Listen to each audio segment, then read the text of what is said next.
Today, we are here to discuss the great concepts of European and Asian exploration of the 15th century.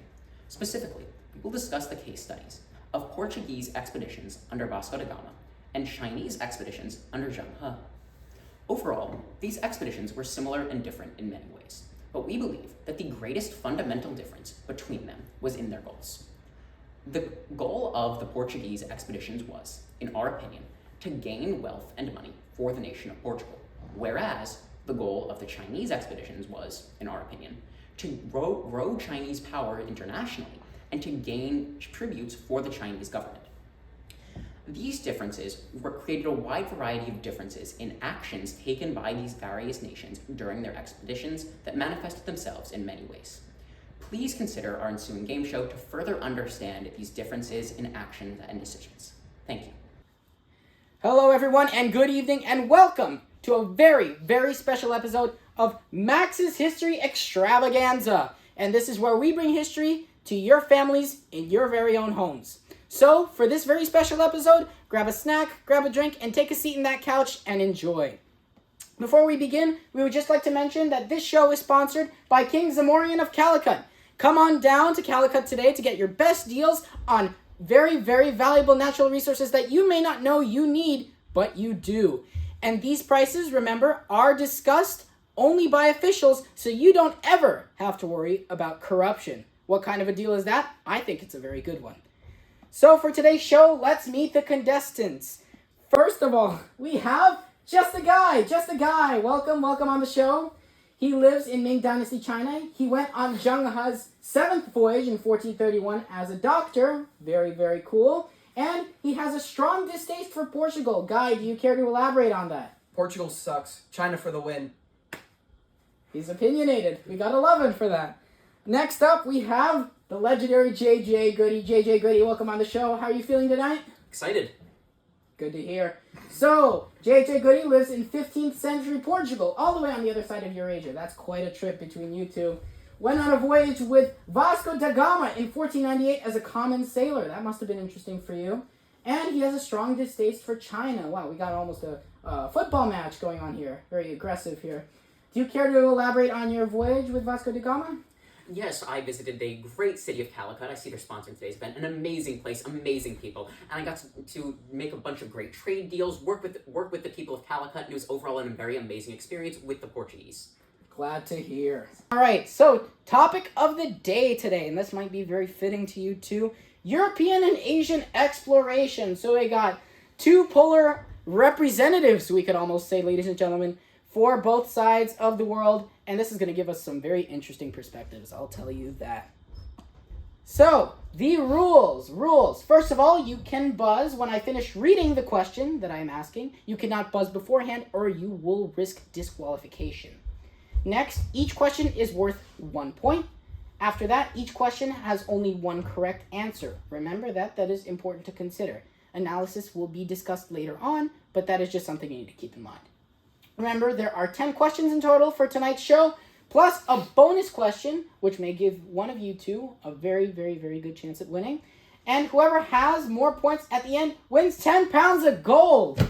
Now, isn't that an opportunity? And that must have been a surprise to you two, huh? Yep. That's what we thought here. Well, let's get right into it, shall we? All right, question number 1. Are we ready, ladies and gentlemen? I think so. Let's get into this. Here we go.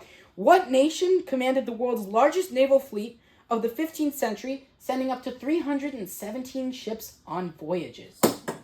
China! That is correct! Yeah! Guy wins 1 point. Ooh, we got someone in the lead, and he seems to be very happy. The gentleman, no beef, please. Next question number 2. What nation was able to steal the spice trade with their naval voyages in the 15th century? That would be the great nation of Portugal. Through our great 15th century expeditions led by Vasco de Gama and Henry the Navigator, we were able to secure our interests in the Indian Ocean and guarantee that Portugal will be a center for the global spice trade for years to come. JJ Goody knows his stuff, and Guy does not seem happy about it, because that is correct! Portugal! All right, so we have a tie so far. Let's move on. Question number 3. What was the name given to enormous Chinese ships carrying immense wealth, often over 400 feet in length, that characterized Zhang He's voyages? Guy, treasure ships. Correct, treasure ships! That is a point to you. Congratulations, congratulations. So now we have Guy in the lead against JJ Goody, 2 points to 1. Next question, ladies and gentlemen. Question number 4. For question number 4, what did China ultimately want to do with their maritime voyages? Oh, China's main goal with their voyages was to simply expand their power throughout the region. It was a despicable act. They wanted to get tributes from other nations, they wanted to take other nations' wealth, and they wanted to expand their power throughout the Indian Ocean and around the world. It was not a good-natured voyage. It was a voyage with the goal of taking other people's stuff. Absolutely brilliant. Tributes and demonstrations of power is the correct answer, and you answered correctly. Love the elaboration again. So right now we have a tie, 2 points to 2 points. This is a very, very tough battle going on so far. We'll see where it goes, ladies and gentlemen. Next question, question number 5. Let's see. What did Portugal ultimately want to do with their maritime voyages? The answer is very simple. They just wanted to exploit other countries for their own gain. They had no resources, they had no money, and they had no people to tax. So they went out and they got some. They stole land, they stole resources, they stole spices, they stole people, and they used this to simply make more money. Portugal had no power. They were an insignificant power in the Iberian Peninsula, overshadowed by other states. But in order to gain this power, they committed brutal atrocities and exploited native peoples all across Asia and Africa. What a profound answer. Guy, we must commend you for that answer. And even the TV agreed. Such a profound answer. Thank you, Guy. That is correct. Exploitation and wealth gain. And we see now that Guy leads 3 points to 2. What a brutal competition. We see neck and neck, ladies and gentlemen. I bet you're shivering in your seats right now. Let's see what happens. All right, everyone, question number 6. Let's take a look. What system did Portugal ultimately help create with their maritime expeditions, largely due to Prince Henry the Navigator? God. Due to Prince Henry the Navigator, the system of the transatlantic slave trade was developed. When Prince Henry the Navigator arrived in Africa, he made some very questionable decisions, arguing that white Christians were superior to all other races. And in doing so, he developed a system in which racial minorities could be shipped off and traded across all the different countries of the world, resulting in all the brutal atrocities that are associated with it. What a brilliant answer, and JJ Goody is not happy, but unfortunately for him, that is correct! Transatlantic slave trade. Bravo, bravo. So right now, Guy is in the lead, 4 points to 2 points. JJ Goody, you got some catching up to do. Let's take a look at the next question. All right, here we are. Question number 7. Gentlemen, are you ready? Yes. Yes. All right, here we go. Did the Chinese naval prowess last for long periods of time, or was their interest in maritime trade temporary? Their interest in maritime trade was temporary. China was weak. They did not insert themselves into other nations. They backed out. They hid inside their own nation, fearing the prowess of Europe and the rest of the world. They hid in among themselves, stopped becoming involved in other nations, and simply allowed themselves to toil as their own chaotic little bubble. Whereas we, in Portugal, in Europe, we expanded. They hid. We expanded. Wow. Wow. Wow. Ladies and gentlemen, what did you think of that answer? Because it is correct. It was temporary. Guy does not seem happy about it. But JJ Goody just won himself a point. Congratulations. So now, Guy is still leading 4 points to 3. But JJ Goody is not far behind. Next question. Question number 8. Let's see. Did Portuguese colonialism last for a long period of time, or was it temporary? Portuguese colonialism lasted for long periods of time. Portugal was, unlike China, able to insert themselves into different areas around the world for long periods of time and protect their long-term economic interests. Portugal stayed in places like Brazil, stayed in places like Angola, and stayed in various cities around Southeast Asia.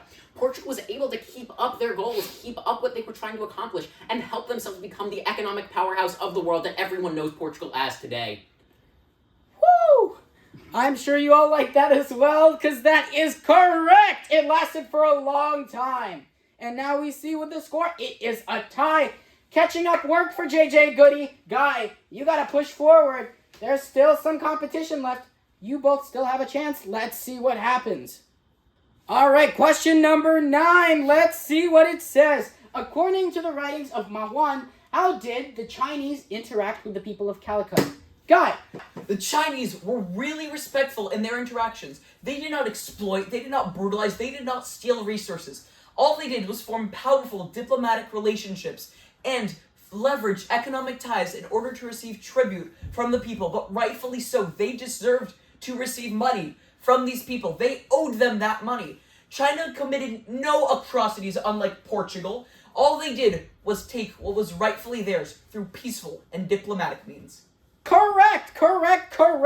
They made economic bonds and received tribute. That were two major characteristics of this interaction with Calicut, and that is an extremely important idea to consider, especially in the significance of Ming exploration and Chinese exploration, ladies and gentlemen. So note that at home.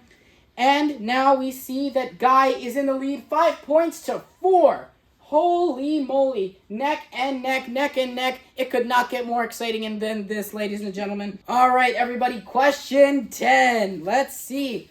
According to the writings of members of Vasco de Gama's crew, how did the Portuguese interact with the people of Calicut? JJ Goody. According to these writings, the people of Portugal interacted with Calicut by trading, similarly to what was done by the Chinese. Portugal entered Calicut and traded with the people there. They traded a variety of goods and gave gifts to the leaders of Calicut. But in addition, Portugal went beyond what the Chinese did, and they established their own Portuguese-controlled ports and cities in the area to give themselves control over the area of the Indian Ocean. Portugal was willing to assert their dominance in the area, in addition to being friendly when need be, going beyond what these stupid buffoons from China could do, and making true, lasting economic benefits for the Portuguese people. That is correct! Good job, JJ Goody! Traded, established colonial cities. These are two extremely important factors to consider, and you gave a very, very, very profound answer. But what does that do to our score?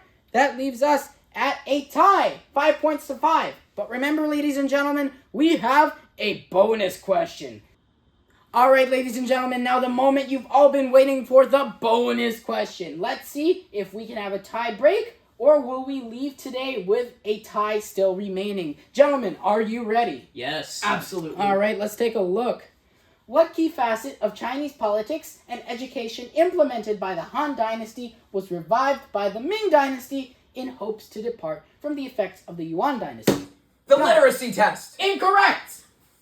JJ, ready? The pathetic China exam. That is also incorrect. The correct answer was the civil service examinations. Gentlemen, you were on the right track, but unfortunately, both of your responses were wrong. That is objectively a pathetic China exam. And it tested literacy. History is history, gentlemen. We can't change it. We're only learning about it. Ladies and gentlemen, I hope you all at home enjoyed. We will unfortunately, well, maybe to some, fortunately, have to split the 10 pounds of gold among the two evenly. So, gentlemen, do you both agree to take 5 pounds of gold each? And if you don't agree, we cannot distribute any gold to either of you. Fine. We have a formal agreement. Gentlemen, thank you so much for participating and enjoying the competition. I really hope you did. Of course, ladies and gentlemen, I hope you all at home enjoyed. And thank you so much for your attention, and hope you all have a great night. For Max, signing off to you. In the previous session, we learned a lot about the different voyages of Zhang He, Henry the Navigator, and Vasco de Gama, and the main differences between them. These differences between China and Portugal's intentions, goals, and results in these maritime voyages also tell us a lot about the world we live in today in 2024, as well as what we can expect from the future. Much of the present world stems from these voyages. Many countries that we know today would not exist without these voyages, and the decisions made by these sailors affected centuries of history and will continue to do so for centuries more. When Portugal sailed around Africa and India and established naval bases and ports to trade, they also conquered territory and claimed it as their own. Without these territorial claims and the borders they created, the modern countries of Angola, Guinea-Bissau, Mozambique, Cape Verde, and Sao Tome and Principe would simply not exist. Without the trade they facilitated, many goods and services would not have spread around the world like they did, influencing the lives of many people.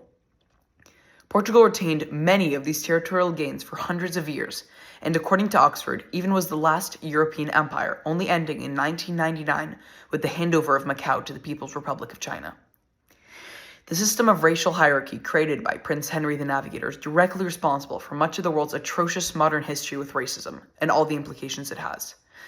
In summary, the vast amount of cultural diffusion present today through many modern nations in 2024 is a direct result of Portuguese colonization. This is directly related to the goal they had when performing these maritime exhibitions, gaining wealth and power. In order to facilitate this growth, a huge amount of trade and expansion was necessary, which directly resulted in this cultural diffusion. China, on the other hand, had completely different goals for their naval expeditions, and this is shown in the effects they now have on the modern world. China's main goal was to intimidate and pressure their neighboring states, basically saying that they are the one true power in the region, and their leader is the one to bow down to. This is very similar to what the current government of China is doing today. Xi Jinping, the current leader, is undertaking a project called the Belt and Road Initiative, where China invests trillions of dollars into other countries, rapidly increasing their own wealth and influences in the region. This builds something called a sphere of influence, or the great extent of a nation's power. This is the goal of the Belt and Road Initiative, to expand China's sphere and influence as well as increasing its wealth. This is the exact same goal as Zhang He's maritime voyages in the 15th century. The legacy of these expeditions and the success they had inspired the current policies of modern-day China, and all of the politics in the region directly descended from these missions. 3, 2, 1, action.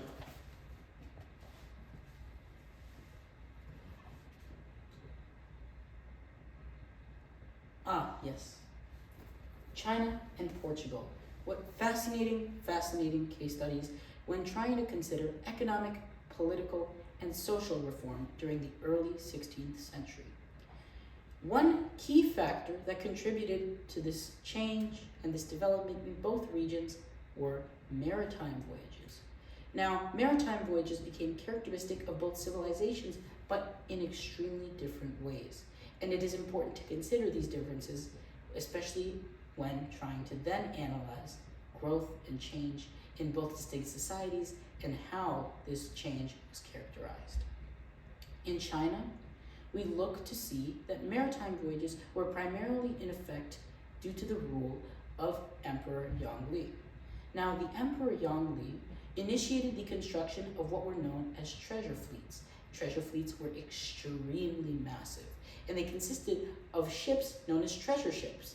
And these ships were huge as well, which worked in tandem with the size of the fleets. These ships often measured over 400 feet in length, which were huge for the time, and this served to be a major representation of technological advancements during the time period as well. These ships often carried crews of thousands. They also often carried government officials, and primarily they housed a number of Chinese goods and valuables from precious metals, stones, jewelry, silk, and literature. Among these valuables, many of them were often traded and exchanged with many of the regions that they visited in their maritime voyages.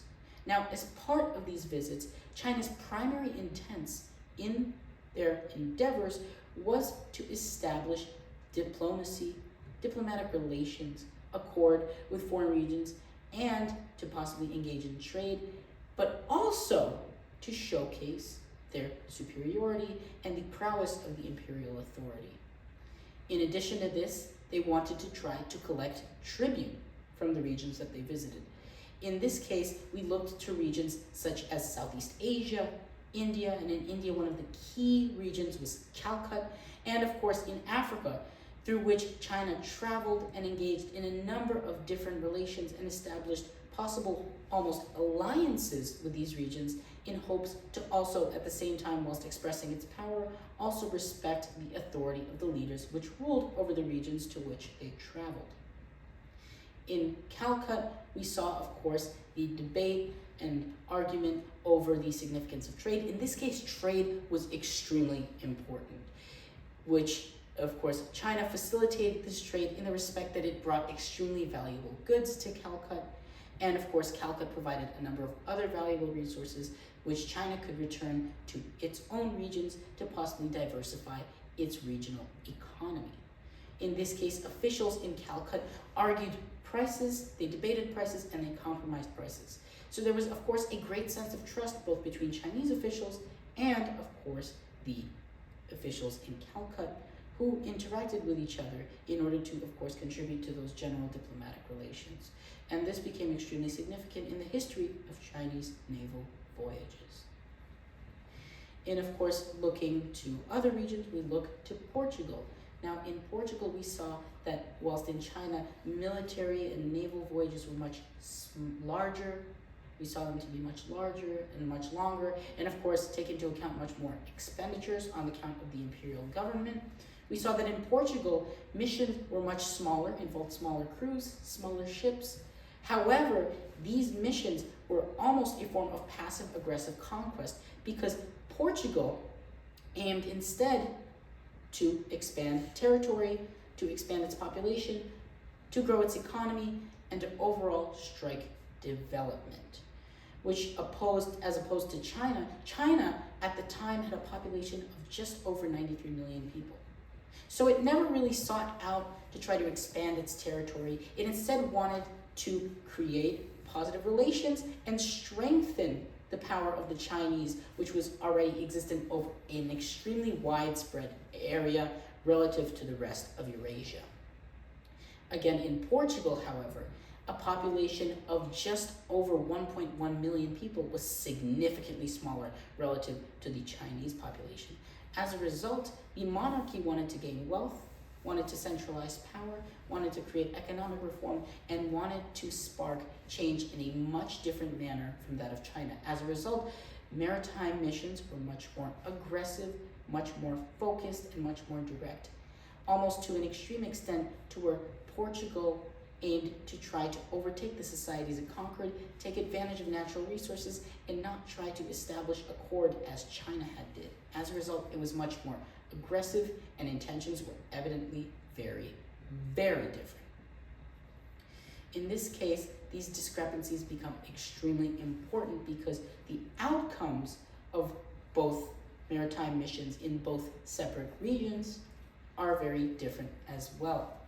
In this case, we look to China.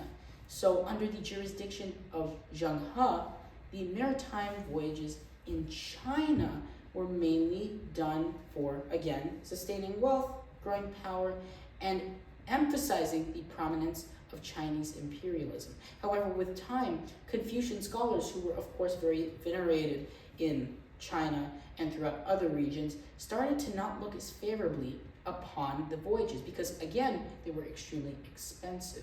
And they did not take into account China's benefit, but they took into account only the emperor's interests, which were, again, of course, to showcase his wealth, his power, and this was really all in the hands of Emperor Yongle.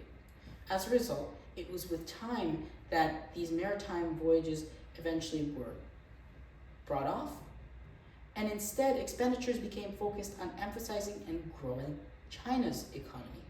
Whilst in Portugal, conquest was continually a focused intent, and in China, that was something that began to evidently change. As a result, there was a lot of important difference that was considered, especially when looking at the differences in the maritime voyages in, of course, China versus Portugal. So one can look at these voyages and that person can ask themselves, what significance do these have on the developments of civilization in Europe and Asia and throughout Eurasia during the 16th century? Well, in this case, the influence is beyond calculable. We saw concentration of wealth, power, eventual growth, change, and of course, civilizations alter their focuses. It is simply a fact of life, and it is a fact of history, and it is something that has been seen a myriad of times throughout human history. And that is simply the beauty of history, because it observes human emotion as it has been in the past. And that is what makes observing maritime voyages in Portugal, in Europe, so significant. because it only helps us to understand the past better. And isn't that what history is? That's for you to decide.